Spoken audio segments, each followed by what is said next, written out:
So yeah, so I was incredibly fortunate during my bachelor's degree. So I felt a bit lost, to be honest. I was in a pure math department at Caltech, and it's a great math department, very but very abstract, like I was saying, very disconnected from applications.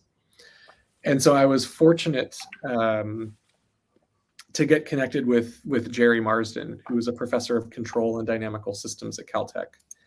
And Jerry is was one of the greatest mathematicians alive at the time. So I think he was very well respected as a pure mathematician and as an applied mathematician.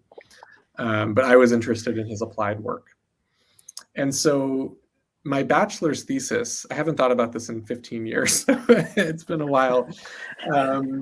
But the idea is really fascinating. So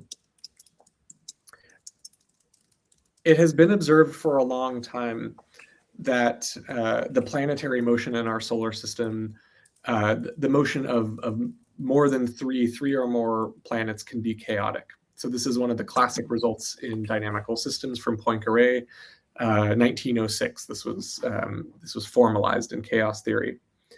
And it turns out that in complex systems like the solar system, the transport of objects around the solar system, so asteroids and meteors and things like that, are organized by saddle points in the solar system. So points that are fixed points, equal gravity points. So between the sun and Jupiter, there is a point, not exactly in the middle, it's closer to Jupiter, where gravity perfectly balances. And if you are exactly on that point, you stay on that point. And if you go a little to the left or a little to the right, you will go either to Jupiter or to the sun. So that's a saddle point.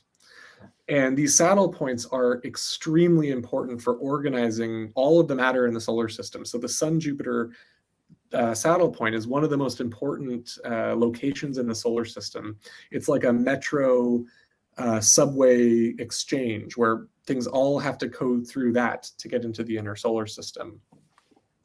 And so my bachelor's thesis was about essentially understanding and simulating and modeling these kinds of saddle phenomena, but in other systems. So it turns out that there is a theory for chemical reactions also, that if you have chemical reactions like you're combusting or burning hydrogen and oxygen to make H2O, that the state before combustion is a low energy well, and the state after combustion is an even lower energy well, but there's a saddle point between them. You have to put energy in to get to the lower energy state. So there's a saddle point between chemical reactions.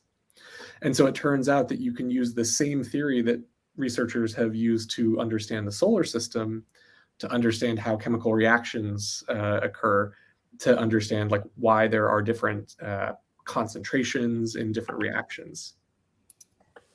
That's the first time I've explained my thesis in well over 10 years. So Okay.